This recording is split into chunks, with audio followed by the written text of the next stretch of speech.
tugiye gusangira ijambo duhera ko y'urufatiro. As an introduction, we read in Ecclesiastes. Ecclesiastes Musiguzi igice cya gatanu umurongo waho wa mbere. chapter 5 verse 1. Yes. Turasoma mu izina rya We Yesu. read in Jesus' name. Umusiguzi gatanu rimwe. Ecclesiastes chapter 5 verse 1. Ndanzi amajambo ivy'Imana bikwiye kwitondegwa. Urinde ikirenge cawe iyo uja mu ngoro y'Imana. Kuko kwegera ngo wumve kuruta gutanga ibimazi kw'ibipfu. Kuko batazi ko bakora ibizira. Turasubiramwo umusiguzi igice cya Ahejeje naho woshaka It reads, ugagezaho. walk prudently when you go to the house of God, No. and draw near to him rather Jambo. than give the sacrifice of fools, for don't Ni know, ijambo rivuga ngo that kuko they do kwegera ngo wumve. for to draw nearer to him, and here, Kuko kwegera ngo wumve. because draw near to hear. Niri jambo nagomba ko tuvugana kwegera ngo Is wumve. this message draw near to hear? Kumva. To hear, Ndagomba ugerageze wumve. I want that you try to hear Ichimana igomba kuvugana nawe. what God wants to talk to you. Rimwe na rimwe abantu ntibagomba kumviriza. Sometimes the people don't want to hear. Barashobora kunza mu nzu y'Imana. They may come to the house of the God. Barashobora kuba bakora ibikorwa bitandukanye. They may be servants of God. Kandi igituma abantu bahura n'ingorane And the problem for nuko people batumva ichimana is igomba that they gukora. don't hear the will of God upon their Kuko lives. kwegera ngo wumve Because to get here and hear, biruta gutanga ibimazi. it's greater than giving offerings. Kumva ichimana igomba gukora. To hear what God wants you to do, Kumva biruta gutanga to ibimazi. hear is greater than giving sacrifices. Ndagomba uyu munsi wumva ichimana I want igomba that kuvuga. today we hear what God wants Ubundi to say. iyo umuntu kugira ngo Imana no abarundi baciye mugani ngo uza kumva arumviriza. The wisdom of Burundians, they say that if you want to be like, you have to listen to people. Imana ishoboze kugira ngo dushobore gutahura neza ijambo Imana May yasize God mu mutima enable wacu. me that to understand. Nsanzwe ndi umuvugabutumwa I'm already a preacher, ariko uyu munsi numva nokora mu ngabire yo kwigisha. but today I want to teach. Kwegera ngo wumve. Draw near and hear. Adamu na Eva Adam and Eve, igihe ujya mugore yakora icyaha when the wife sinned, ingorane yagize the problem that she yumvira encountered, icy'inzoka imubarira she listened to the serpent. ikihindura iby'Imana yasize muri we. The serpent changed what God had put in her. Kumviriza To hear, biratuma upfa it may be a source of death cyangwa bigatuma ukira. or a cause to life. Haleluya. Hallelujah. Kumviriza Here, biratuma ukira it may be a source of life cyangwa biratuma upfa. or a source of death. Yesu adufashe cyane. May God help us. Imana idufashe cyane. God help us. Aha hariho There is ikintu kimwe mu ivyo bintu bibiri. one thing in the two things. Ariko jeho By me, nagomba kugira ngo wumvirize kugira ukire. I want you to listen very well that you be Wumvirize saved, kugira utabagwe. that you be healed. Imana idufashe cyane. That God help you. Haleluya. Hallelujah. Imana idutabare gose. God help us. Reka dusome Let us read irindi jambo ry'Imana. another word of God Ryodufasha cyane that will help us so much. guca tujana n'iki kintu ndiko ndavuga cyo kumva. And then we'll go about hearing. Nivyo byodushoboza gose That will enable you. kugira ngo tuce dusome Let us read Abami ba kabiri igice cya gatanu umurongo wa 11. 2 Kings chapter 5 verse 11.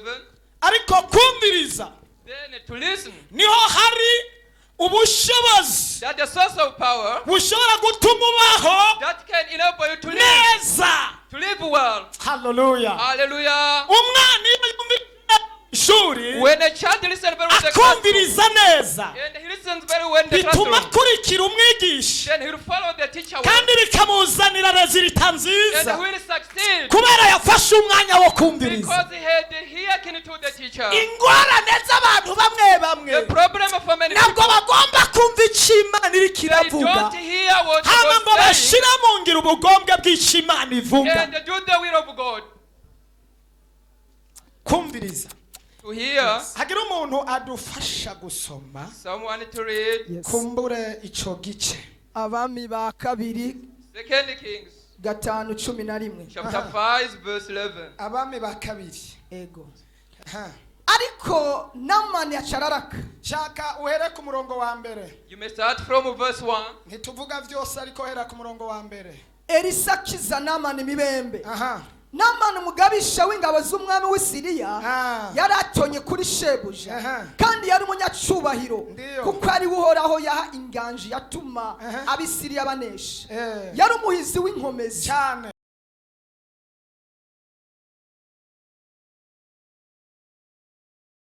adufashe cyane. Amen. umuntu yari umuhizi He was a great and honorable man, ariko yari umunyamibembe. but he was but he, aha, reka rero dusoma ku 11.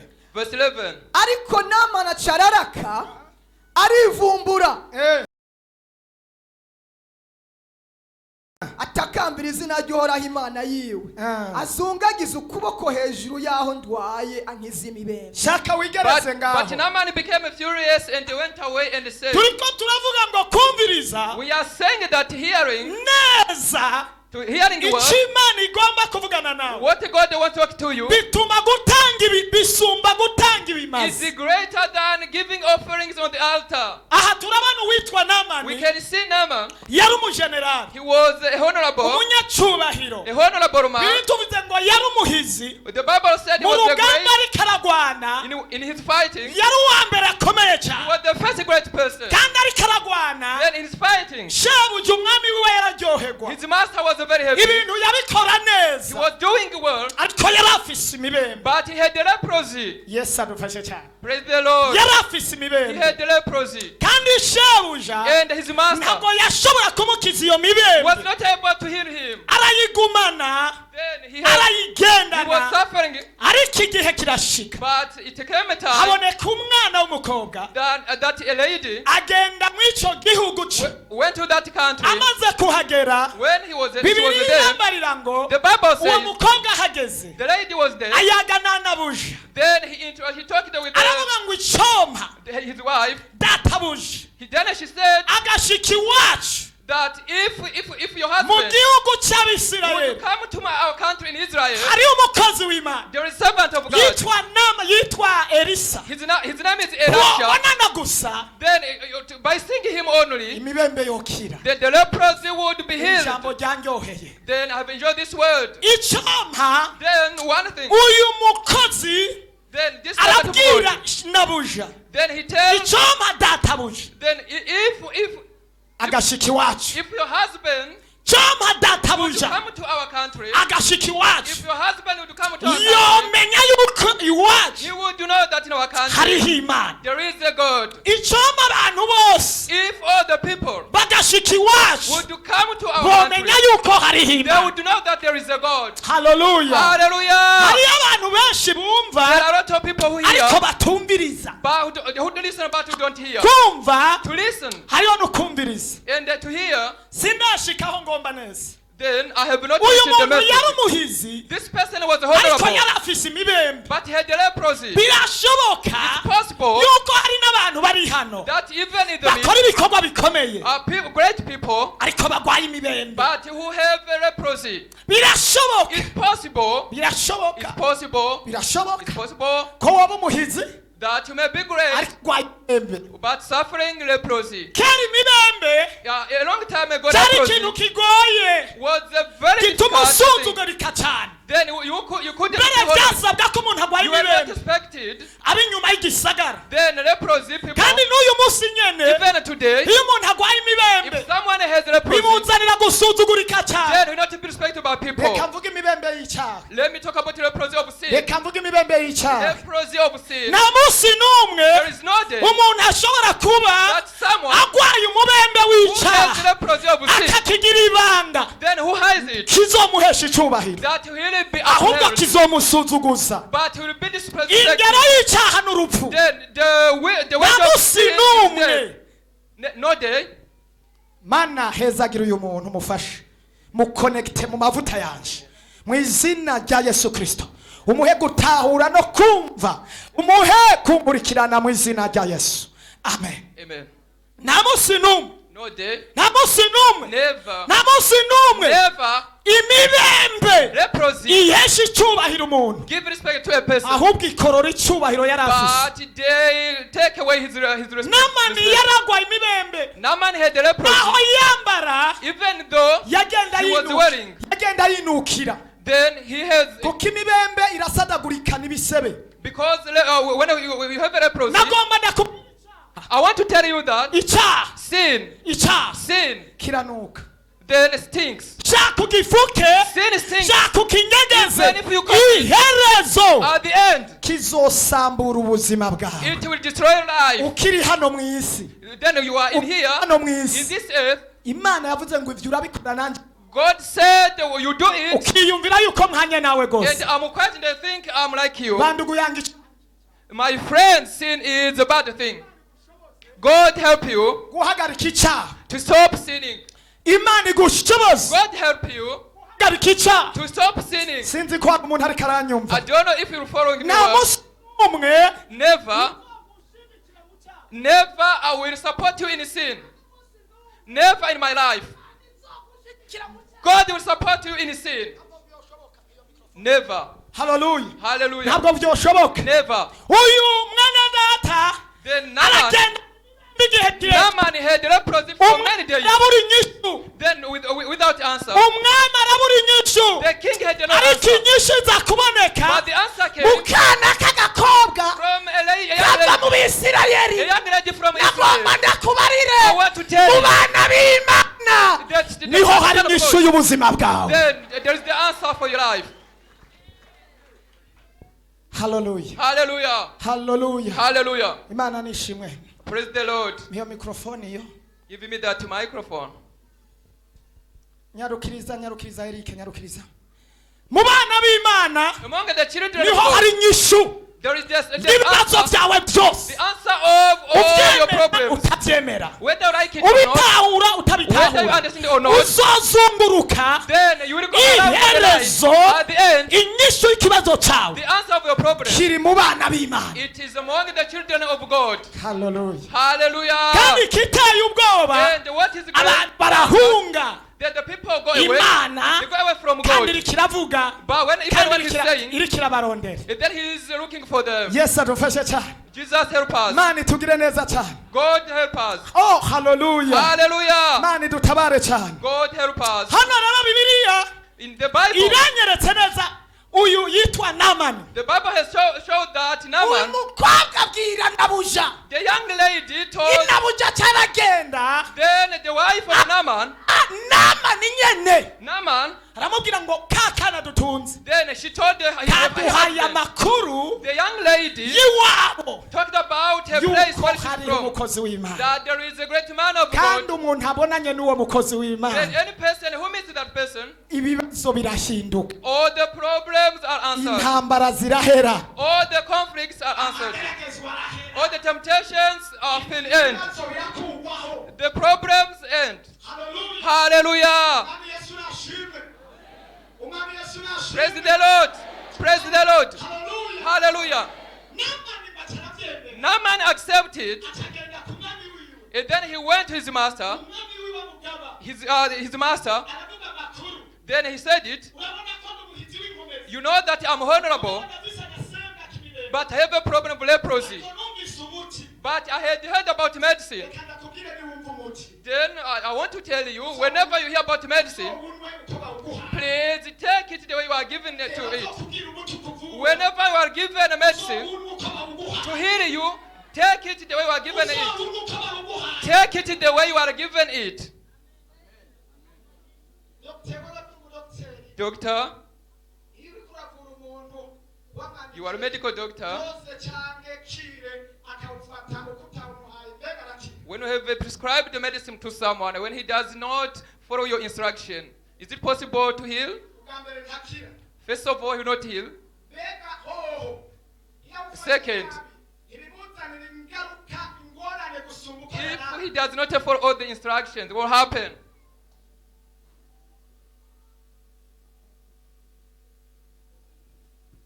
Yesu ashimwe. Praise the Lord. Umuntu agwaye nkamwandikira umuti ndamubwira ingene awufata When n'amasaha. someone is sick,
God gave me her through phone, through her telephone. Then I called her number. She asked me, "Who are you? What do you want?" I explained to her what I wanted. Then he would switch her phone. Then was God looking for good things or bad things? Amen. Amen. Amen. Amen. That's my answer. Hallelujah. By shouting hallelujah, that's my answer. Just 2 words more than hallelujah. Praise the Lord. Verily, the mercy of God is amazing. God sought me so much so that I be saved. I had been tormented by people prophesying over my life.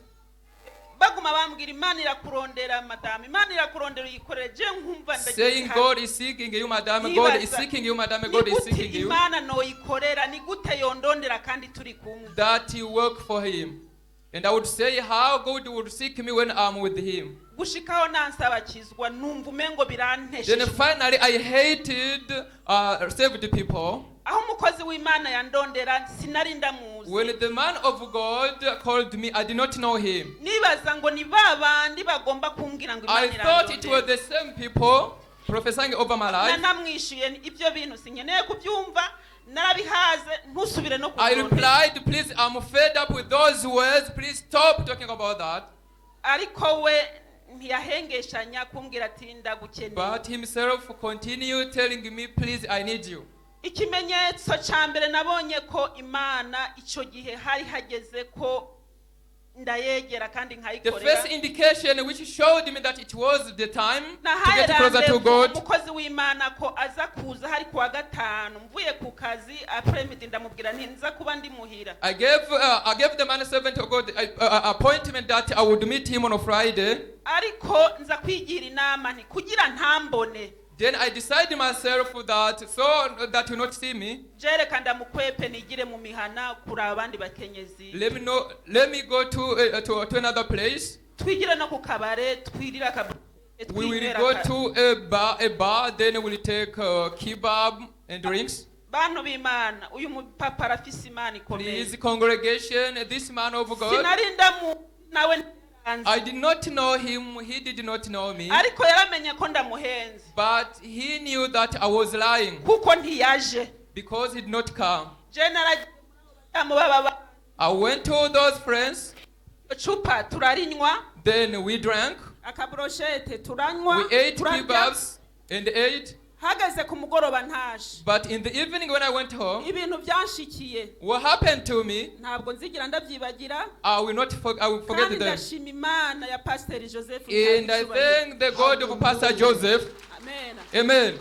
kandi narindushe n'umuryango wanje I was tired with my family. sinyorine niwe cabo narabizi Then you know, iryo joro that night, izo nzoga nanyoye the drinks I zose took, zaragarutse I vomited kandi them. iryo joro That night, niho mperuka kunywa inzoga gushika n'isaha that's Yesu the last aramugisha. day I took beer until now. mu gatondo uwo mupapa yaraje The following morning, Pastor came. ambwira byinshi He told me many things, usanga yandonderera ineza that he was looking for ibyo good nari things. naragize ibanga byose Then what he kept a byari secret, bituntuje urugo rwanje n'umutima the wanje secret that about my family, nka wa mugore yabonanye na yesu like that wife who met Nimuze Jesus. murabe umuntu ambwiye ibyo akahise kanje n'ibyambaye ko And byose the Samaritan went preaching that, come and see the person who told me all about my life. ndashima imana Then I thank God. ndashima umukozi w'imana I thanked him. je n'umubyeyi wanje pamfe arabizi nawe I even kuko my icyo biological gihe aho parents, yasanze hari ahantu hakomeye because where he akunda met me, kuntanga ko akarorero ko he sometimes used me to illustrate. namubwiye nti ndarushe no gupanga ahantu I told hameze him that I was tired of paying nta rent. mwaka warenganye ntagiye mu nzu iwanjye Before 1 year, I had got my icyo own ni house. ikimenyetso cy'urukundo rw'imana yandonderera That is a sign that God was N'uyu munsi seeking me. ndamahoro Now I'm n'uwo peaceful. twubakanye turi amahoro Even my husband is well. turirimba amashimwe y'imana And we praise God. dukomere amashyi umwami wacu Let us clap for God. yarakunze mu buryo bukomeye Then she loved me so kandi much. imana imuronderera ibyiza She ran away, and n'uyu mugabo nyine uyu mugabo ye even this man, uyu mugabo baherera that man closer to her, wewe yangariye ngo nokurasa he told me that I will shoot you. nokubona He told me if I see you, I will shoot you. nguyu He's here. ariko wakora iki ko nakurondera ibyiza So why would you shoot me as I was looking for good things? ariko wakora iki ko nakuronderera ibyiza So why did you want to shoot me? I was looking for you for your happiness. honyine iyo utumvira kabo nakuronderera uyu munsi ntubukire If you did not hear, you would have died. yesu ashimwe cyane Praise the Lord. imbere ya byose mbanje kumusaba imbabazi Before all things, ndi mu bantu bamugoye cyane I request mercy upon him. I'm one of the people who make him tired. n'ubwo twicaranye sinabona ko ari mwiza At that time, even my wife here, I could not see that she's beautiful. ikindi cyongeye ko Number 2, nabanje gutohoza uyu wari we I inquired about the man of God. inje ngaha hajya bahumiriza nanje nagira gutya When I came here, I could not close my eyes. byinshi ubu niwe yovyivugira Many things can be said by my wife. yesu ahabwa icyubahiro Praise the Lord.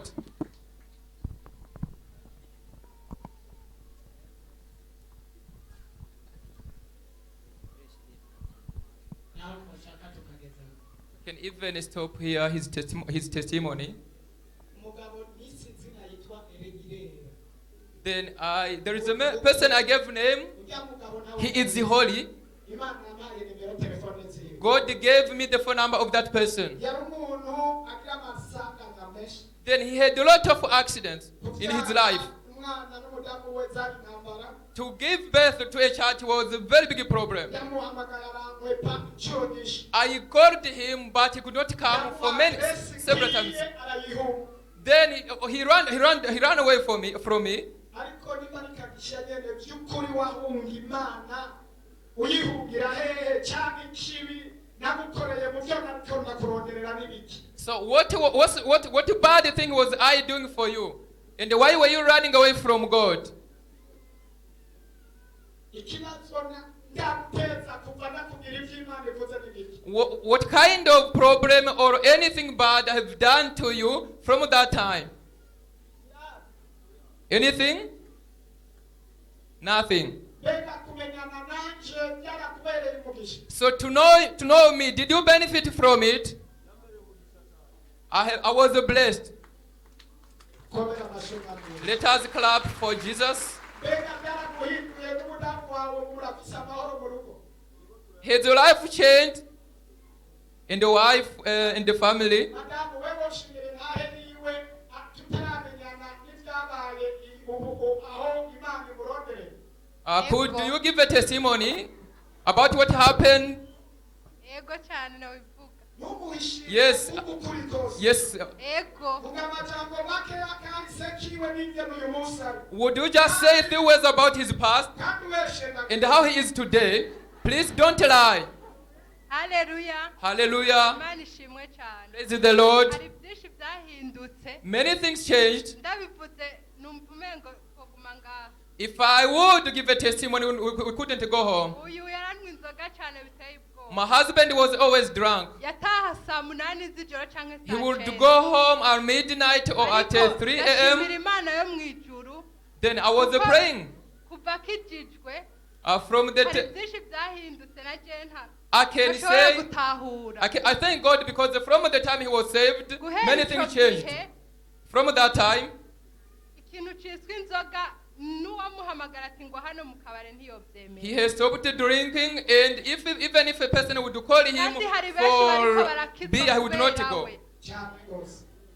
Ndashimira Imana cyane. I thank God so much. Na jewe uyu mupasitori akimumbwira. Even when I was talking about this pastor, Sinashotse ndabyakira cyane. I did not receive it well. Je ntanguye kuza gusengera ngaha vuba cyane. I have Kuko come naguma to ndamubwira the ati church. jewe je nzosengera iwacu nawe usengere iwanyu. Recently, because before I told him, you'll go to the church, but I'll go to my own church. Ubu turi kumwe ngaha. Today we are together in this Tuzotandukanwa church. n'urupfu gusa. We'll be separated by death only.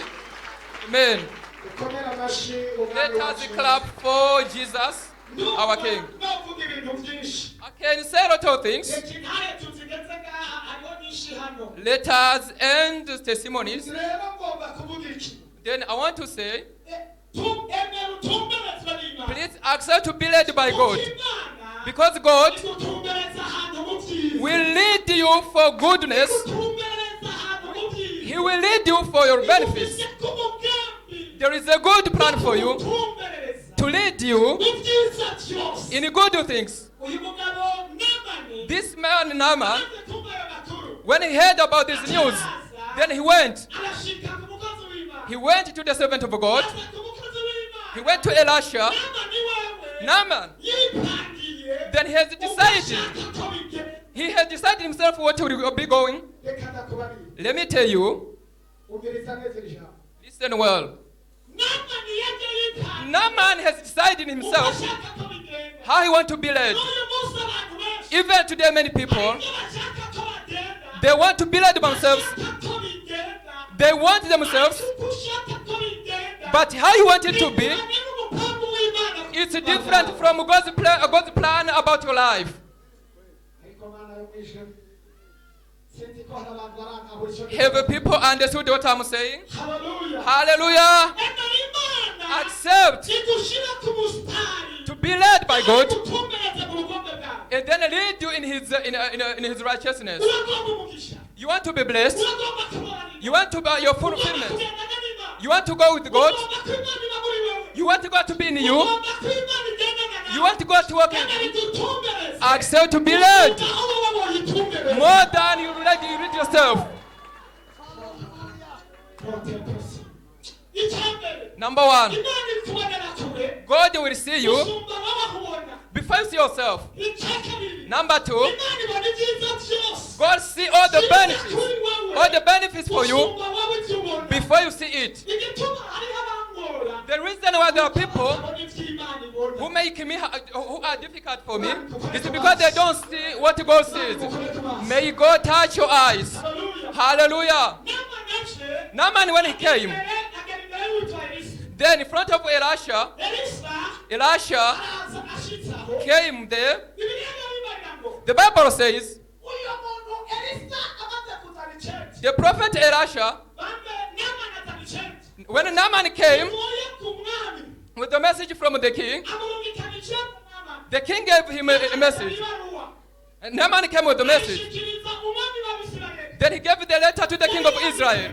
It was written, yaturungikiye umukuru w'ingabo I've sent you this honorable man, the commander of the army. ucumukiza ingwara When he lives in this country, heal him. umuperezida ayibonye When the king saw it, arasoma he read it. aravuga ati reka jewe sindi Imana ngo nkize And they said, I'm not a God to heal people. And then Naaman was not happy.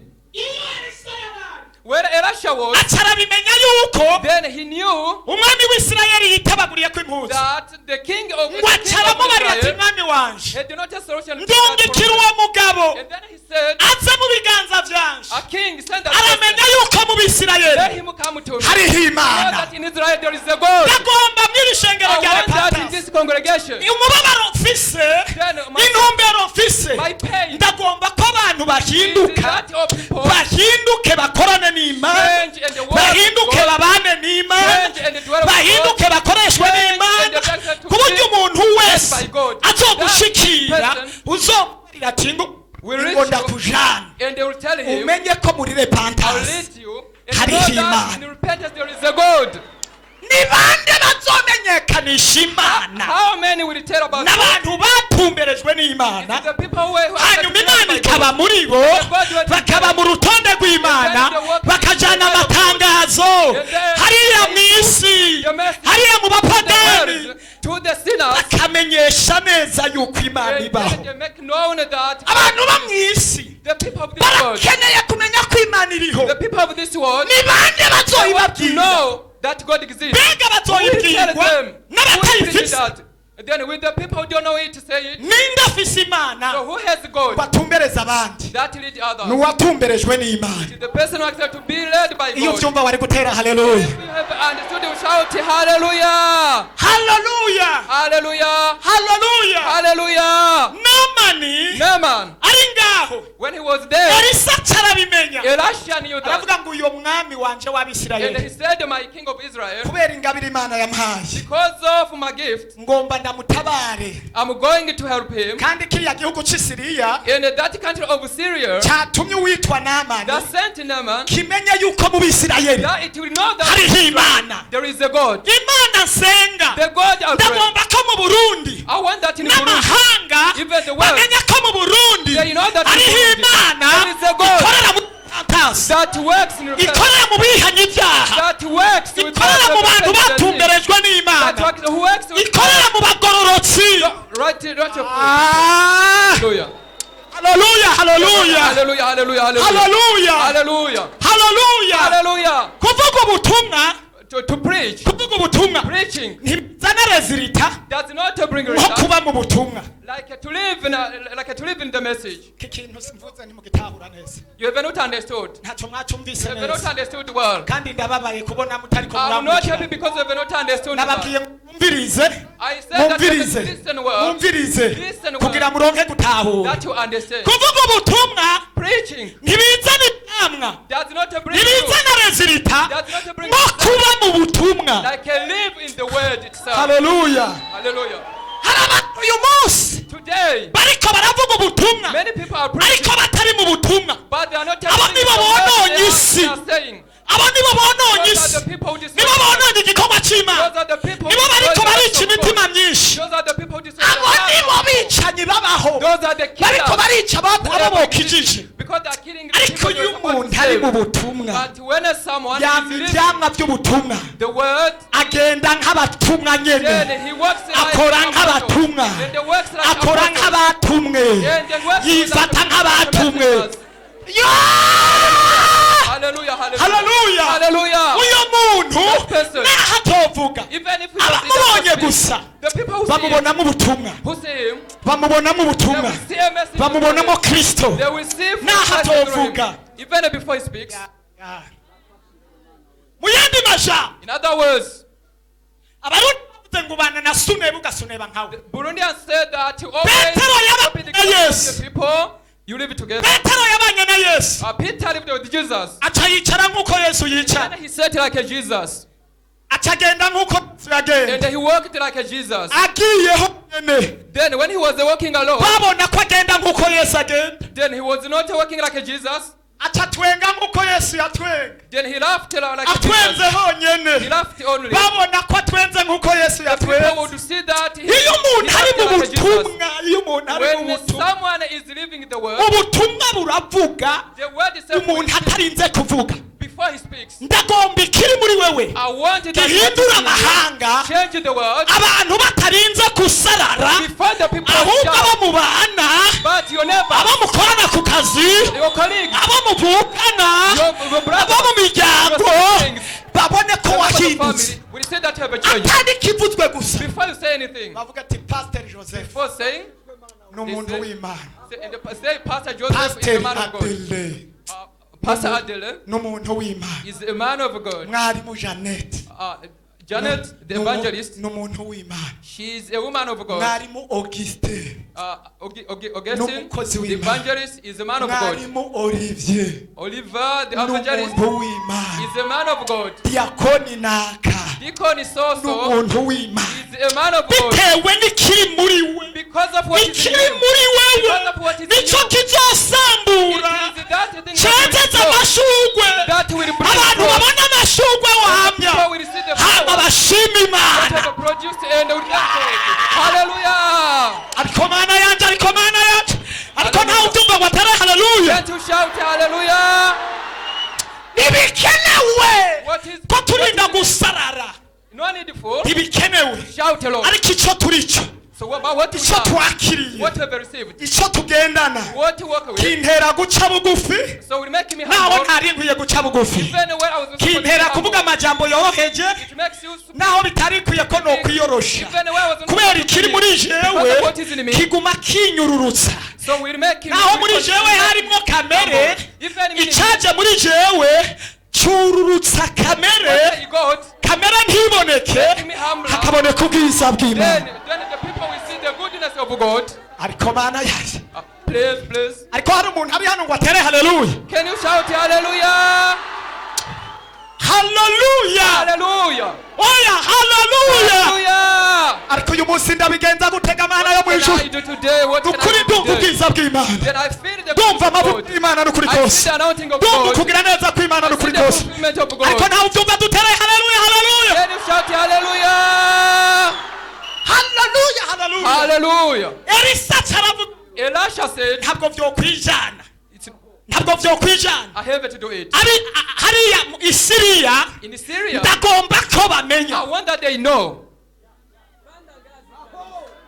umva Listen, elisa aravuga ngo Elisha said, elisa aravuga ngo isiriya he said in Syria, raba isiriya raba reka nsubire look to Syria, look to Syria. ndasubiramo aka kantu n'ukuri kose I will repeat it. jewe numva nafashijwe I'll repeat it. I'm blessed by the word.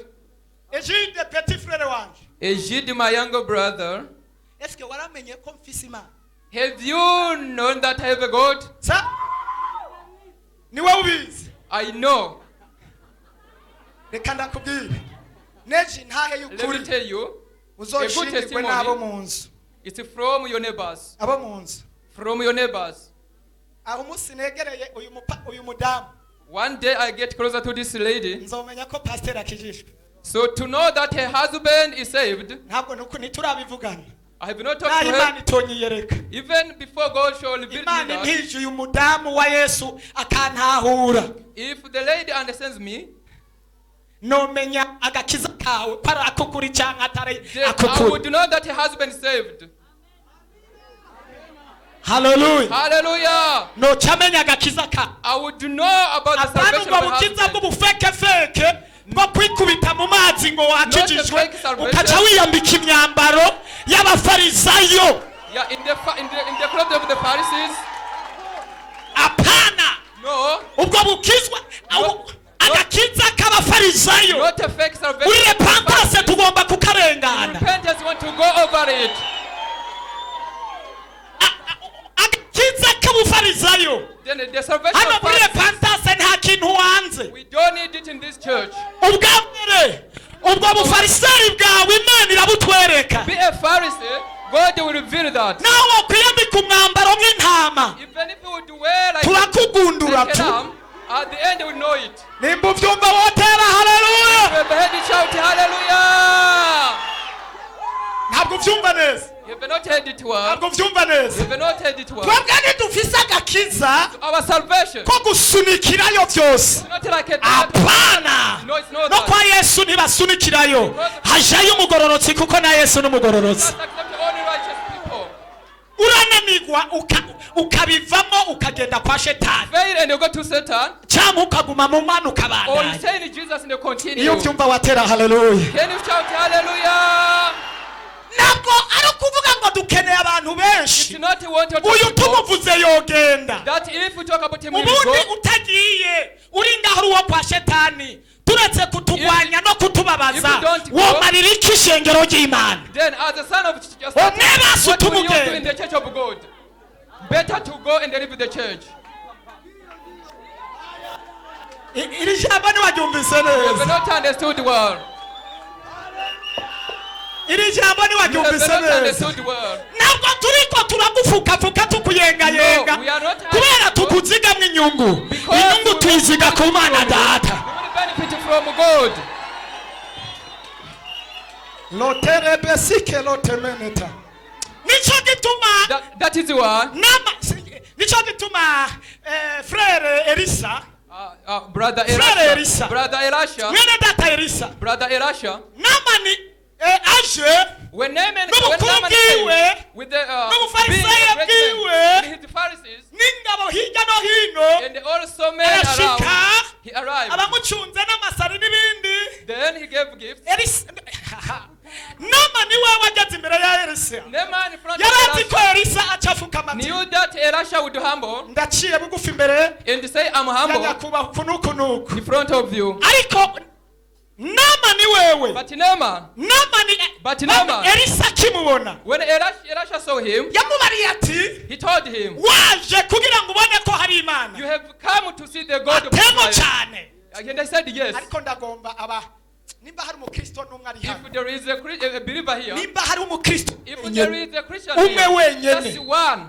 wenyene believer amaze kubona Imana who has repentance seen the God of Repentance Church, Imana the God of Repentance Church, Imana the God of Repentance Imana Church, ya the repentance God of Repentance Church, Imana ya the God of repentance Repentance Church, ediropo en and Jésus the Christ rest in Jesus Christ, Imana ya the God of repentance repentance, Imana iva mu God of repentance. kwihana The God of repentance. kwihana icyaha repentance, repenting sin, kwihana repenting sin, guhindukira repenting sin, kwihana repenting sin, kwihana repenting sin. kwihana bisigirwa ngo no guhindukira no gufata It ingingo means to turn your ugahindukira own situation, ugatumbera Imana and yisha then you go the way of ukagenda God. ata bintu na rimwe You follow God ugenda ukwegana navyo without a thing Oya, behind you. kwihana Repentance, kwihana repentance. utarinzwe guhanwa Then it's not punishment. kwihana Repentance, ukumva which is yuko not a punishment. hari ibintu ukwiye guheba Feeling that there are things hari forever ibintu to ukwiye forget, gusiga forever to stop. naho byoba bikubera inyungu y'ibifatika Even if they were ariko benefit kubwo to you, kuronka kristo because to receive ari Christ, inyungu isumba byose it is a great ugahindukira you turn.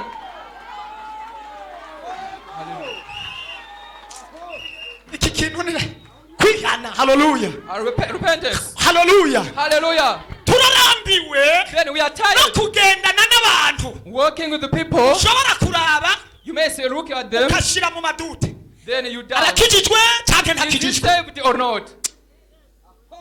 ni umukozi w'imana cyangwa Is se he servant umukozi of God or w'imana not? yesu hari ikintu yavuze Jesus said something. kuko yari azi ko mu gihe But cy'iherezo he knew hazoba hari again, abafarisayo there will be a lot of Pharisees. biyambika imyambaro Then who were? arababwira ngo icyitonderwa Then he said, muzobarabire ku byo bama "What is to see them from the ivyamwa vyabo Look at the fruit. apana ibyo bavuga Not the word, oyaye No. apana ibyo bavuga Not the words. ivyamwa vyabo but the fruits. ubu harageze aho tuza turaraba umuntu wese It's ivyamwa time yama to look at the people Ivyamwa from the yama. from the fruits. ivyamwa yama The fruits ivyamwa yama they bring forth. ivyamwa yama The fruits they bear. yama iki yama umwembe What is the fruits is yama producing? ivoka Is it a mango? Is it yama imbabazi avocado? z'imana Is it the mess of God? yama What is he bringing yama forth? yama guca bugufi What is he bringing forth? yama amasengesho Humility, prayers, yama kwihana repentance. umuntu adashobora kugusaba imbabazi yagucumuyeko Someone may come to you to apologize. mugabo yambaye amakoti ngo ni naka ni naka ni naka But then when he's in a suit saying I'm so so. none wowe uzokwihana usaba imbabazi gute n'uwundi adashobora gusaba imbabazi So how will you repent even if that person cannot repent? namani Naaman, ashitse imbere ya elisa in front of Elisha, elisa aramubwira ngo Elisha said, abwira umwami w'isiriya Then- ndagomba ko bamenya yuko mu I bisirayeli want that people will know that in mu Israel, bisirayeli in Israel, bande bamenya who will know? bande bamenya Who will know? abisiriya The people of erega abisiriya Syria. barakeneye kumenya amakuru The y'i people of yerusalemu Syria want to know the news of Israel. iki kintu numva uyu munsi They think, nababaye please. kubona ntazanye inkoni ubu nokwita n'abantu batariko I would bring baratahura a cane and hit abantu you. batumva ibyo mvuga Because nobahashura people don't understand kandi me. sinobacumuye na yesu umunsi umwe yarasanzaje ibintu mu rusengero Even one day Jesus, nocumura gusa ndakubwiye ngo kora ibitari byo It would not be a ariko sin. ndakubwiye ngo gororoka If I tell naho you, nogucisha pa if akanyafunyafu I hit you, n'imana yombi soda then God would thank me. God would give me a soda. haleluya Hallelujah. hariyo abantu b'i There siriya are people in Syria. abantu b'i The siriya people of Syria. bazobwirwa amakuru na bande Then who will ni tell them? bande bazovuga Who amakuru will preach to them? y'abisirayeli Who will preach to them talking about the ni news of wewe Israel? na It's jewe you and me. kubera ko abantu batariko It is you barakizwa and me. Why nuko abisirayeli people are not saved? batariko baravuga amakuru People y'ukuri are not coming to God. usanga abana The b'imana Israelites aribo bariko are baravuga not giving the good amakuru news. y'intege nke Then the children of God amakuru yo gusubira are inyuma not giving the good message. amakuru yo They talk kunanirwa about backsliding, amakuru mabi dismay, and bad news. amakuru mabi Bad news. abitwa ngo ni abana b'imana What are called the children of abitwa God? ngo ni abakozi b'imana Who those who are called the ni wowe wo servants of kuvuga God. amakuru It y'abisirayeli is you to talk about the news of Israel. ariko mana yo mu ijuru haleluya Of heaven, hallelujah. ndakubwire I won't tell you. yarihagararako Jesus aravuga ngo would stand munzanire upright.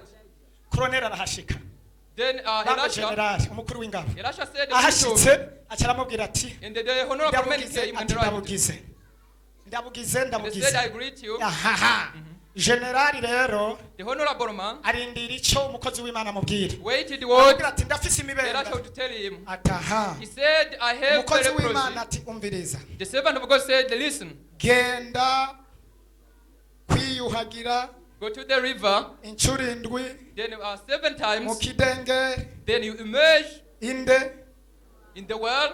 inde The well, what's the name of the well?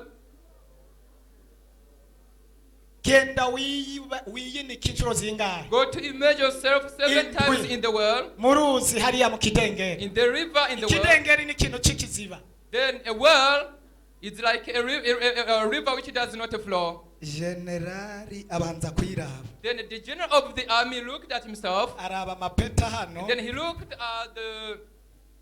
amapeta ariko yibagira imibembe Then he forgot about leprosy. yibagira ko afise ikibazo cy'imibembe He forgot about his problem of leprosy. aravuga ati ntibishoboka Then he said, "It's not possible." nari nzi yuko nza I knew that. ugashyirako ukuboko hejuru Then he would only touch me. uhejeje nkaca ngenda Then when I finish, I would go. none mbariye ngo ngende No, you mu said go. kidengeri Go to the ku well. murongo wa 11 Verse ngo 11. aca arashavura It said ngo aca he arivumbura became furious and went. ngo arashavura aca agira He nte became furious and went away. arashavura aca aragira gute He became furious and went and did what? arivumbura. He went away. N'uyu munsi hari abantu bivumbura. Even today, many people go N'uyu away. munsi hari abantu bivumbura. Many people go away. Erega umukozi w'Imana we hari yerekwa yari yahawe. The servant of God had Kugira a vision. kwari ukuja mu kidengeri He had the vision that akivurunga muri bijya byombi. would go to the world Atunama agashika neza. and reach the mark Agaca bugufi. and be humble. Imana igushobotse guca bugufi cyane. God help you to be Imana humble. igushobotse guca God bugufi. help you to be meek. Imana igushobotse guca God bugufi. help you to be meek.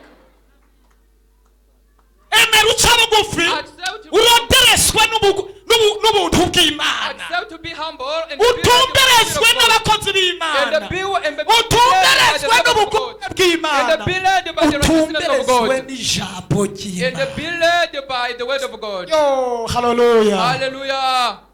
Namana ati ntibishoboka acaravumbuka. And the Naaman said it's not possible. Acajana imibembe yiwe. Then he went with his lepers. Ariruka. He went.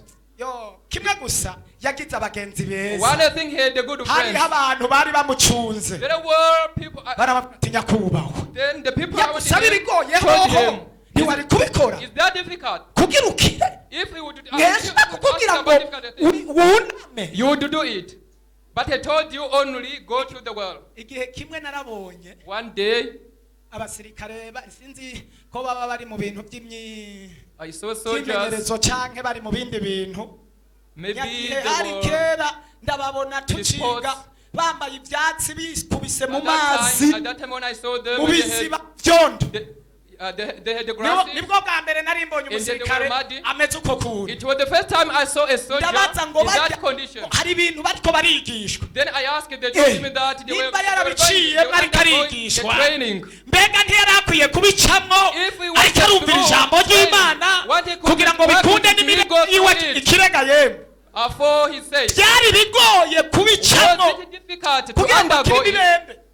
so that he be healed of Imana his idufashe of his cyane. leprosy. Aragenda God mugabo help us. Imana ishimwe He went away. baramugarura I thank baramugarura God. bamushikanye Then the people around him told him to come Arasubira. back. He came back. aravuga tuvuze gute. Then again, Elisa n'amajambo aciye bugufi Elisha, humble, aramubwira ati he nakubariye told him, I told you, sinsubiramo kenshi I will not repeat it several genda times. hariya muri ruriya ruzi Go to the well. ugwikubitemwo ibihetangabona. Then immerse yourself for 7 times. Elisa agenda apfuhagira n'ishavu ryinshi. Then Naaman umenga bamugiriye nabi. went there as if it was not for his benefit. Ibyo turiko turakubwira So what we are telling you, naho bikuvuna even if it is naho hard for you, bikubabaza even if you not si have that, ukukugirira nabi it is not harimo ibyiza by'ejo for your hazoza. sake. It is for your benefit for tomorrow. nturyumvise neza iri jambo. You have not heard it. bundi ijambo ry'Imana The word of God. rimeze nk'inkota isogota It's like a sword. kandi iyo ariko rirasogota When a sword, umenga rirababaza when a sword touches the ariko body, harimo ibyiza. but there is a benefit later. nari mvuze ngo harimo ibyiza. There are benefits. guca bugufi harimo ibyiza. To be humble, kumvira abakozi b'Imana hari the benefit. ibyiza. Then to obey the Niba servants of abarwayi bariko God. barakira uyu munsi There are people who are healing today nuko twumviye ijambo ry'Imana n'ubugombe because bwayo. we have obeyed to the word of uyu God. munsi imitima myinshi ikaba Today, a lot yaruhutse. of sorrows are uyu resting. mwene data yabona ko umudamu wiwe ari mubi My brother, I thought that his wife was ariko uyu bad, munsi amubona ko ari mwiza but today he sees kubera hari ijambo ryinjiye muri we because there is the word. araryumvira. Then he obeyed to the word. yo bararabanye baratwenze nciye Now they mfashwa are laughing. nciye mfashwa n'ukuri kose. umudamu aciye atwenga nciye Then mfashwa he cyane. looked at her and Ya, smiled. tera haleluya. Can you shout hallelujah? Amen. Amen. Amen. haleluya haleluya. Hallelujah, hallelujah. maze aragenda And then he went. atabishaka. He was Nuro ya mbere aruba unwillingly. iya kabiri Then once, akiraba 2 times, iya gatatu 3 times, akiraba. he would look at himself. nagomba ndakubwire I want to tell you that Imana yo kirakuraba the God of heaven is looking kandi at you. udakwije igiharuro cyayo If you don't fulfill the number, ushobora kumera nk'uko ishaka. you cannot be like what you want. utegerezwa gukwiza igiharuro You cyayo. have to totalize the number of God. ntiwabyumvise You neza have not understood. ntabwo imana God igenda ngo ugumukira buhoro buhoro buhoro buhoro will buhoro not buhoro heal you. oya No. bihinduka umunsi umwe ugatabaga umunsi umwe ukishuga umunsi umwe ukabona imana umunsi umwe ukabona umunyamugisha umunsi umwe You are blessed. Hallelujah. uyu munsi imana iguhuze n'umunyamugisha There God bless you. umaze ibihe For birebire many days, wunama muri yorodani you have went to ukaba uraba the imibembe in the ugasanga Jordan. ntirahera You want to be ukuba mu bugira kabiri You got there for the ukaraba second time. ugasanga You look at ntirakira yourself, you see that you are still ukuma suffering. bugira You got gatatu there for the third time. nturuhuke guma wunama ube mu rutonde rw'imana niwakwiza igiharuro cy'imana When you touch the number of God. haleluya Hallelujah. ariko mana yo mu ijuru ndabigenza gute God of heaven, ariko what ibi can I do? ndabigenza gute none What can I do? haleluya Make them understand. ndafashijwe n'ukuri Hallelujah. kose numva mfashijwe numva hari ibintu by'ibipatosi Then by'ubwiza bw'imana I buriko feel bururuka patient. I feel patient myself. haleluya Hallelujah. imana mu kugutabara God to deliver you. ntabwo izoza mu ndwi zibiri Then he will not come in ntabwo the izoza n'umunsi wose Not come one ifata day. akanya gato nk'ako gukubita urugohe Just ikibazo cyawe kikaba kivuye mu nzira once and answered. Like a blink of eye, you are answered. yewe haleluya haleluya Hallelujah. wowe gumuca bugufi gusa imana ikugorore wemere Once you accept to be umukozi humble, w'imana akubwira ati cuko ati ndiyo God tells you go this akubwira way, ati you say ryama yes. ati ndiyo He says lie down, akubwira ati then say yes. byuka ati ndiyo Say rise up, akubwira then ati say yes. hagarara ati ndiyo Rise up, then say akubwira yes. ati byina ati ndiyo Say yes, then say akubwira ati ruka ati ndiyo run, and then you run. erega nagomba ndakubarire I want to tell you uko that imana yagiriye ujya What siko imana God izokugirira did nawe to the umwe wese person. ifise inzira zirenga God is for igihumbi you. Because he has many ways.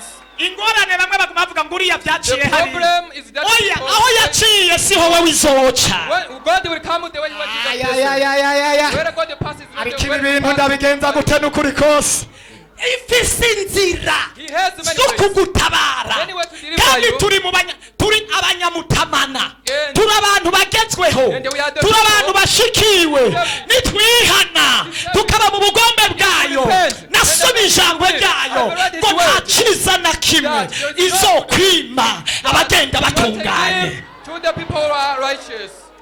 Komana yo mwijuru Oh, God of heaven. ariko abarepantase ndabagira gute none haleluya haleluya Hallelujah. ariko mana yo mwijuru ibyiza byose The good things. yabibikiye abagenda batunganye Then our Father righteous yabibikiye abunama bagaca hariya hariya amazi naho yoba ari biziba to the world, bakayajamwo even when it is mad, bakarindira then they go to ati the well, byuka then you wait. bakabyuka He tell them go up. They ati go up. n'inshuro indwi bakazikwiza zose Tell them 7 times. kandi batidodoma Then they do it 7 times. kandi barindiye gutabarwa kuva Without mu ijuru remembering, waiting for deliverance. oh haleluya Hallelujah. haleluya Hallelujah. imana nishimwe Praise the Lord. reka ndakwereke igituma imana idakora nk'uko I want to show nk'uko you wewe wiyumvira why people God does not nama do niwe it yari azi like- ko ashitse like what you bamurambika ku biganza Naaman thought that ejo nibagushyira mu gihano they would only gikora neza na neza unezerewe So tomorrow if they tell you something, si icyo kukwica it's not to ni icyo die. kukugirira It's not neza to kill you. It's not to kill you. It's for your good. ntiwivumbure It's for your benefit. oya ntiwivumbure Don't go away. imana uko ikora itandukanye n'ibyiyumviro How God byawe works is different from your thoughts. bibiliya yanyeretse ikimuga The Bible showed me umuntu yari yarapfuye amaso someone who had Yarahumye. eye problems, yarahumye who could not see. impumyi Who could not see. ikirazi A imbere ya blind yesu person. ati nagomba ko umpumura The blind person to us yesu said, arayiraba I want to get healed. aravuga ati ngomba ndaguhumura Jesus said, I bibiliya will ivuga ngo heal your eyes. acamunga utwondo The Bible says he took mud. dogite dusubire inyuma tuguma tuguha ibibazo mu Okay, bintu mu we'll bintu- ask a doctor, mu the bintu- medical mu doctor, bintu wize in whatever studied, ukoresheje ivyiyumviro using your thoughts n'ubwenge n'ubuhinga wize and intelligence. umuntu yarahumye ntabona When someone is blind, noneho mu kumuvura then bafashe to heal ibyondo basize mu him, maso treat him, then they took mud and then they put in his eyes. baramukijije cyangwa baramwishe do please So, is it healing? Will this person recover? koresha bya ariko uyu muntu tu- Will this recover. ubu Yesu ameze gute So this Jesus, yashatse kwereka abantu he wanted to show people. ivyiyumviro byawe bikuremwo ureke ivyiyumviro bya Yesu aba arivyo bikora You remove your feelings, remove your thoughts, and let Jesus work. muganga tunisha Don't Hallelujah. tell us.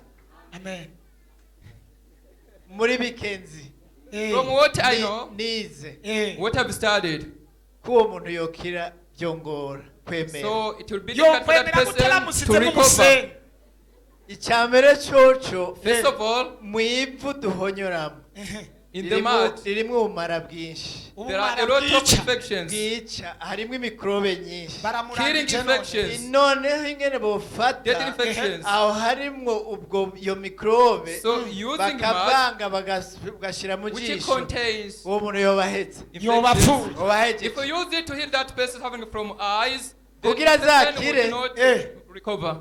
yoba ari imana gusa So to recover for that person, it would be nta only by muganga a wundi miracle of God. yomukitse kuko uba umwishe kabiri Because using your mud to treat that person, cyangwa we waho wize siho pora yize or maybe where you studied is not well, ntitwajanye ku ishuri where your wife studied. muganga nawe yovuga ivyiwe dogiteri pora mbarira ivyo bintu muganga It's not avuze ko everything ari where Paul kubizi studied. Please, Dr. Paul, sa would you speak?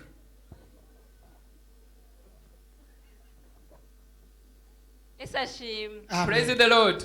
mu byo muganga Severino avuze ntacyo nongera ko Then yishuye to neza cyane what rwose. he has said, I will not add anything.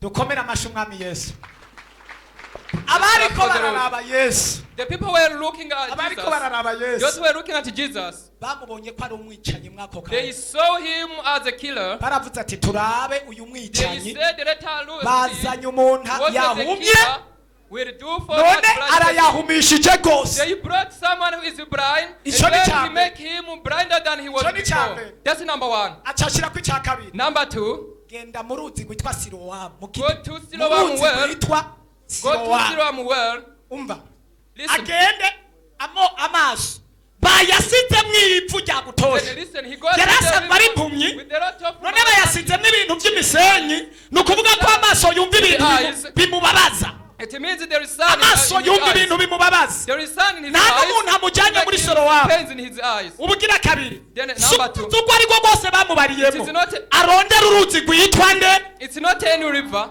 ntibavuze ngo genda wiyuhagire mu He did not maso say go to any river. oya uruzi rwitwa nde Said we- sirowamu Siloam kandi well. umuntu amujyanye Then the person who go with her, n'ububabare then n'imisonga no guhuma with his pains, kujya kurondera uruzi rwitwa nde to look for a river, Yo. kujya kurondera uruzi rwitwa sirowamu to the river, being mugabo blind. kubera yagomba gukira Because he want to be healed. haleluya Hallelujah. umva ubwa mbere yagomba gukira Listen, number one, he wants to, ubwa kabiri to recover. yari yaramenye ko yesu atabesha Second, he kandi afise does not ubushobozi lie. He has the power.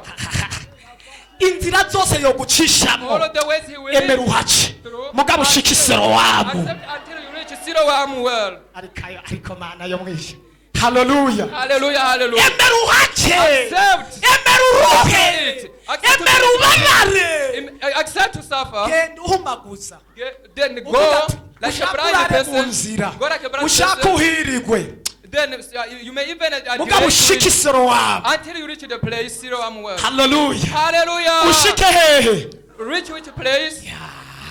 Siloam. haleluya Amen. aragerayo Then he reached the place. ararurondera He reached the place. nimba yarumenye gute Then we don't nimba know yamenye ngo urugwi rusuma nka sirowamu how he did not how he kubera yari impumyi how he knew it was ariko Siloam. arahagera But he reached that person, that ihe place. imana izozana inyishu Then God naho will give you izoca answer. kure cyane Then it may delay. cyangwa igacaho Even ubona if we delays. igacaho ubona umenga siho yari ikwiye Then guca even if he passes where you see hari that he igihe imana was ikoresha not where he umuntu had to we pass. ukamusuzugura Then God may use urabye uko someone. ari n'ingene Don't ameze despise that person. ukavuga ngo ujya nta cyiza Don't cyomuvamo say God cannot help him. kandi ari we Person. musada wawe But that is the answer. kandi ari we for you. musada wawe That's your answer. abo bantu babonye impuzu nari nambaye icyo gihe Those people, they saw how I was niyo wearing. mvundurutse mu rugombo Then I was from Urugomo. ntibashobora kwemera ko noba umusada wabo Then they could not know that I am the ariko answer. krema burya ari jewe But it was me. yari jewe musada It wawe was me your answer. yari jewe It was me your yari answer. jewe It was me your answer. ah haleluya Hallelujah. yari It jewe was me your answer. frere yari jewe Brother, it was Imana me. izocamwo kugira ukiri The indwara pastor would- that God will zananiranye pass through i so Buraya that n'i you be Burundi healed. hose Oh, yari that- jewe It was me. yari It jewe was me. Yeah! Me. Hallelujah. Hallelujah. Hallelujah. Hallelujah. Hallelujah. Hallelujah. Amen. Amen. yewe yari jewe It's me. Yeah, hallelujah Ah. yari jewe Imana yatumye It was me sent by kugira ngo God. nshobore gucamwo icyo muri jewe asuzuguritse w'ibiro 12 kugira ngo utabagwe Be delivered. It was me.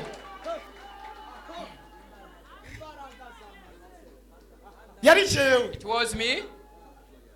uravyibuka ushika hano urura Do you remember that when you came tired? Can you see how you were? umunsi ntangura kukubona The first day I saw uje you, hano, when you came here, hari umuntu yari kumenya kuri enjeniyeri did someone know that you are an engineer? nta n'ikinga wari ufise ariko ubu I- ufise imodokari Let's go back to that have a car. Ah. ariko hari abantu bari hano ngo batere haleluya Can you shout hallelujah? lote pesike lote menete biribwa ngo yabihishije abahamba Bible says that ibihishurira inzoya ica mu bantu b'intege nke yari jewe kugira ngo ndagutabare it was given to infants. haleluya Hallelujah. yari It jewe was me. jane yari jewe It was kugira me, ngo Janet. ndagusengera uronka akazi Janet, it was me to pray that si you get jewe a ndwaye job. akazi You get a job. ni jewe umunsi nasinya hano When I signed, ati ndasinye I signed. kuwa mbere yaciye aronka deke On Monday, he got a job. Then he got a decree. nabisinye mu mpemu I signed bica mu I signed bikorwa spiritually. yari jewe It was me. haleluya Hallelujah. ariko mw'abantu b'Imana mwabaye Hallelujah. gute nta n'umuntu yotera iyindi haleluya Shout hallelujah. lote pesike lote meneta raiseke tuteke haleluya Hallelujah. biribwa ngo batwiyumvira nk'abadashoboye bakatubona nk'abantu b'inkengerwa ariko dutungishije benshi But we make people rich. yewe Hallelujah. dutungishije benshi Rich because of dutungishije us. benshi We make a lot of people rich.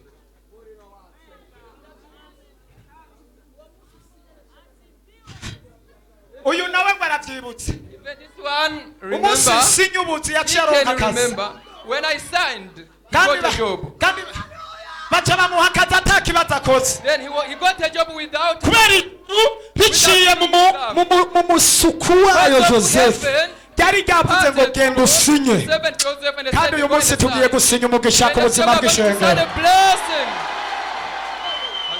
turasinya umugisha n'ukuri kose turasinya umugisha n'ukuri kose umuntu yaje hano amenye ko agiye gusinyirwa umugisha w'uyu munsi ndagutangariza ngo ibyari byarananiranye birashoboka uyu munsi iyo ubyumva wabitahura ubu uvuye hasi ugashaka ukabwira umwe cyangwa babiri ukababwira ati birabaye wa mugisha wari waratebaganye birabaye mada birabaye wa mugisha bya bindi byari byarananiranye birabaye bya bindi birabaye mubarira ati birabaye sikelate rakapasike birabaye nibyo cyangwa si byo vuga ngo birabaye akira umugisha w'Imana akira imbaraga z'Imana akora ukwera kw'Imana akira ubugororotsi bw'Imana akira ubutabazi bw'Imana birabaye n'amadolari arashitse birabaye mu bushobozi bw'Imana uko umpaye amadolari nawe ugwizirizwa amayero n'amadolari inshuro ibihumbi n'ibihumbi.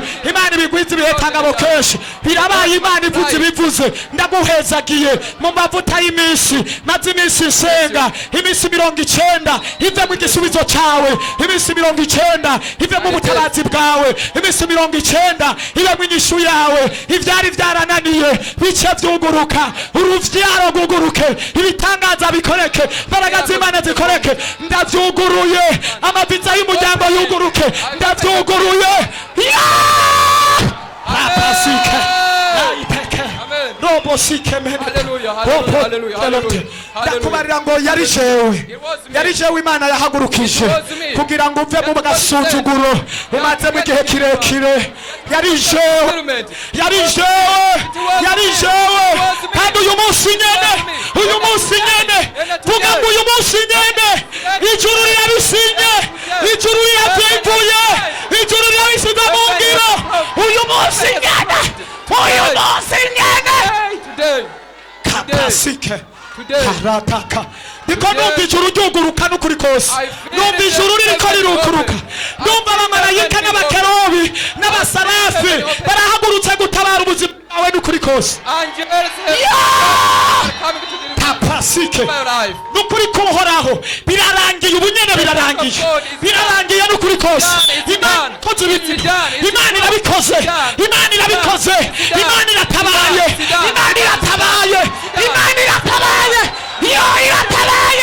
God has delivered.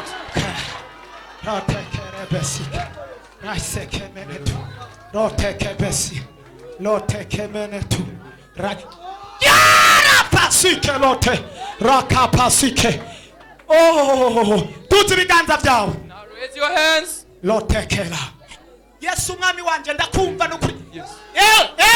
Feel you, Lord. I feel you, my Lord. I feel your presence, my Lord. I feel your presence. I feel heaven open. I feel heaven. I feel mu bushobozi Imana yamuhaye, in the power God gave him. uyu munsi bimenyekane yuko uri Imana repentance. Uyu munsi bimenyekane yuko uri Imana y'umugisha. Uyu munsi bimenyekane bya bindi byari byarananiranye. Uhereye uyu muntu ahagaze hano, aya maboko yiwe atangire kwakira umugisha. Aya maboko yiwe yakira amasezerano. Aya maboko yiwe ashobora ibyari byarananiranye, atangure kunesha ibyahora bimunesha, atahure gutsinda ibyahora bimutsinda, atahure guhagarara hejuru ibyahora bimuhagarara hejuru.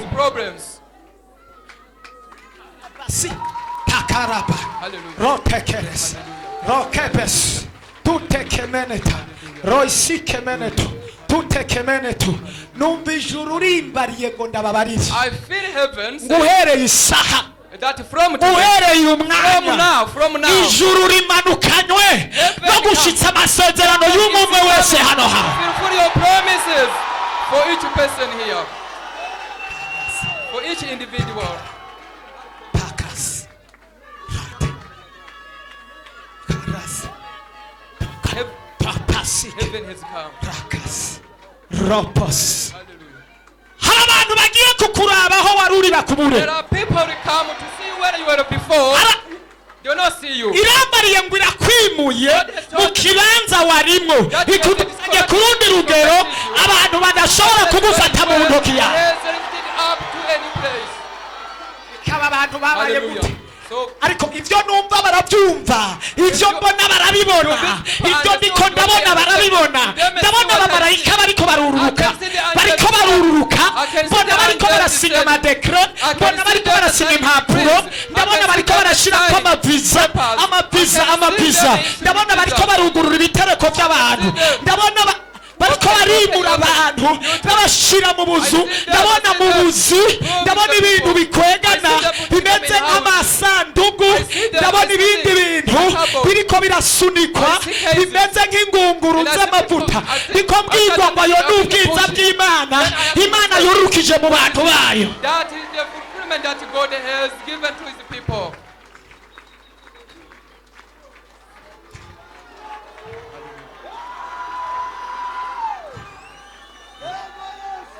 Numva ijuru ryungurutse niko numva impundu mu ijuru abamarayika n'abakerubi n'abasarafi bariko baravuga ngo bariko baravuga ngo birashitse dore amasezerano arasohoye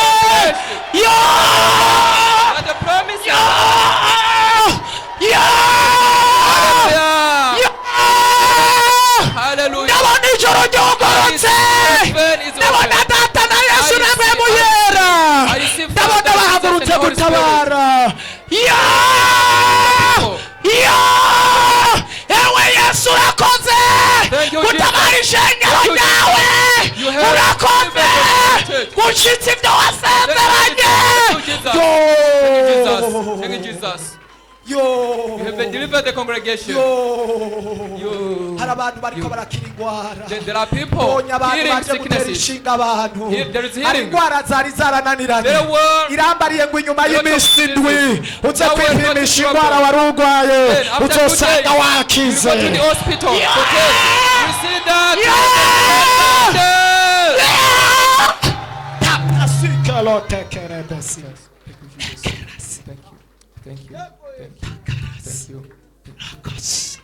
mana yamanutse n'ukuri kose God has descended. mana yamanutse n'ukuri God has kose descended. mbonye abamarayika I have seen angels. abamarayika ibihumbi n'ibihumbi Thousands of kandi angels. mbwiwe ngo umwe wese Then I was aje told kugwanira umuntu mu kibazo that cyari imbere each yiwe angel will fight because of the problem that was in front of that person. urakoze kubera apfukamya Okay, thank you, Lord. urakoze ku byo uri kurakora What you are amahanga doing. kwimigisha yose abadayimoni All bari the barafashe blessings that uyu the- mwanya that- usubije that the kwisubiza demons mu have biganza taken. by'abana bawe People have given ku bintu back to byose byari byarananiranye Because all the things uyu bitoye that inzira made it impossible. ndagushimiye Let them become- aba bantu bahezagire mana become possible. hezagira amaboko I thank yabo you. Bless hezagira these amaguru people. yabo Bless- hezagira imitwe yabo Bless their hezagira thoughts. imifuko yabo Bless their hands. hezagira Bless their amakonte yabo pockets. hezagira abana Bless babo their accounts. baha uburyo Bless their bw'amafaranga children. Bless their bugururira finances. urubyaro baha Bless the children.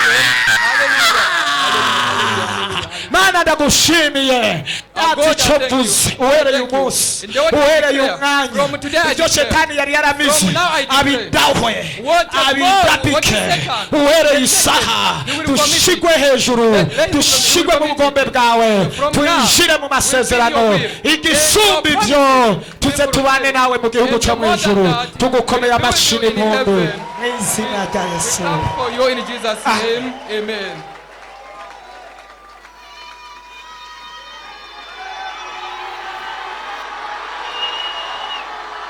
rapasikelote raiketepasikelote ndafashijwe n'ukuri kose I'm blessed. ndafashijwe n'ukuri kose I'm blessed. wa mugabo w'imana iguhaye umugisha Man, God Man, has go high, given- Mugisha. God has blessed you. iguhaye umugisha cyane God has blessed you. hari ibyo utari bwabone There are things you've not ibintu seen. byose byari mu masezerano ibisize mu biganza byawe Promises bikubiye mu nyandiko ibisize mu ngiro are going to be fulfilled. birabaye It's done. ibyo wari waranditse byose muri agenda bitunuje What umutima you've wawe written in your agenda, birabaye there is birabaye done. birabaye It's done. proje zirabaye Projects kandi mbonye imana igusize mu biganza abantu are bakijijwe completed. benshi And cyane I saw God tapasikelote kandi umutima wawe And your heart, utunuzwa no your kubona heart amahanga is not birabaye imana iguhaye ubundi bushobozi the bw'ijambo main concern of your heart is that people imana listen. iguhaye ubundi bushobozi bw'ijambo God imana has iguhaye given ubundi you another power of His word. natapasikelote imana iguhaye ubundi bushobozi God has given imana you iguhaye another ubundi power. bushobozi God has given mu you bushobozi another power. wampaye Another mu power. bushobozi wampaye given me. mu bushobozi wampaye given me. mu mavuta The power you wampaye gave me. mu bubasha The wampaye anointing you gave me. ndamusengeye imbaraga for him. zinkoreramo I pray for him. zisubire The kumukoreramo power. The imbaraga power. zinkoresha zisubire kumukoresha muduze mu masengesho muduze mu masengesho muduze mu rundi ngazi yo kumusenga muduze mu yindi ngazi yo kwisonzesha muduze mu yindi ngazi yo kwisonzesha ndabona yabikora ariko ntibike urugero rwiza ndamudugije mu kwisonzesha ndamudugije mu kwisonzesha kuko kwisonzesha n'umugisha ni isoko y'umugisha ni isoko y'ibitangaza ni isoko yo guhindura amahanga ni isoko The word. It is a source. Rakabasike lote kemene tutaka raisi bisike lote mene tuteke raisi mene tuta irambwiye ngo hari ubundi bwiza ayandi mavuta Imana iguhaye that has given to ikwambitse you. igikundiro gisumba icyo wari ufise. Then you'll be loved Oh hallelujah. irambwiye more than you were before. kubw'umugisha ufise And he said, because of your shetani blessings, yari yakugiriye ifuhe then Satan was not able kandi of you. umutego yari yaguteze. Then there was a trap in front of you. Rakapasike lote raisi mene tu Imana iwukuyeho. Then God has removed the trap. Tapasike lote umviriza wa mugabo we Listen well. mu minsi uzomara hano In your days, wirinde mu on byurya earth, no mu byunwa pay attention ratapasike in what you lote eat and kuko drink. shetani hari umutego aguteze Because Satan has kandi set a trap akoresheje abo ubona umenga ba hafi yawe and he has used. kandi bagiye konona your ubuzima neighbors. bwawe They ariko destroy- kubw'Imana They igukunda will destroy your life. ikuzanye But hano because ngo of kwibira God ibanga that loves me, wirinde mu they byurya will no mu brought you. byunwa aho niho They intsinzi don't ziye that you know it. tapasike Let's lote be careful raisi about what kilote you eat and mene drink. tu tapasike Be lote careful. mene tutaka raisi tututa nari mbonye hari umuntu ateguye sumu kandi I've mbi seen someone sumu preparing kandi mbi poison. kandi yonona ubuzima bwawe mu kanya Very gato bad, very n'ubu bariko baratohoza aho poison. bogusanga n'aho Even today bokubonera they are inquiring ariko how mwe they muyera can meet you. arambariye But the ngo Holy kubwo Spirit igikorwa because cyagutse kiri imbere yawe because of what you aragusimbishije urwo rupfu. Then he has removed the trap.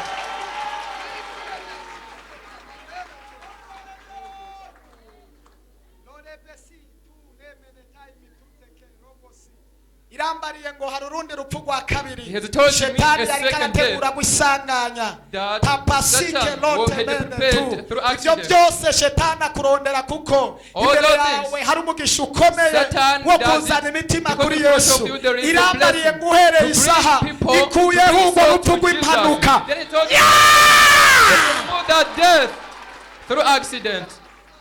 lote pesike lote raisi mene tuteke irambariye ngo He has igufumbase told mu me kiganza ngo kandi irakomeje kugukoresha that he ngo si continue wowe to uzoboneka make you work. n'izoboneka la tapasike Not you who will be loteke seen, uko ni but kuhoraho nyene will be ngabavuze seen through you. That's what hari God bisi has said. roteke ndahanurira ubuzima bwawe Then ndahanurira ubuzima bwawe ndahanurira ubuzima bwawe ndahanurira ubuzima bwawe ndavugishwa ku buzima bwawe abari biteze ko uzopfa then those who thought that you imana died, ikuyeho urupfu ku buzima God bwawe has removed death on your life.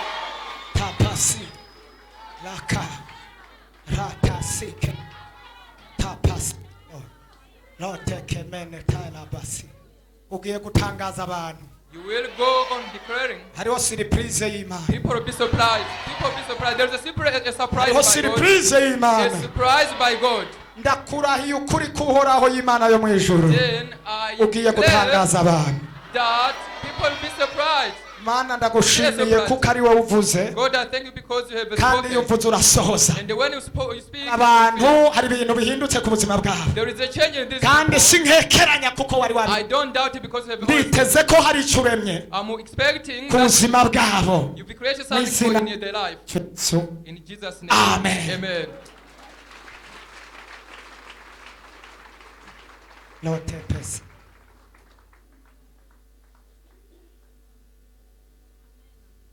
ariko nta muntu yumvise ubwiza bw'Imana Has someone heard the goodness of God? nta muntu yumvise ubwiza bw'Imana Has someone heard the goodness of ariko nta God? muntu yumvise ubwiza bw'Imana Has someone felt the goodness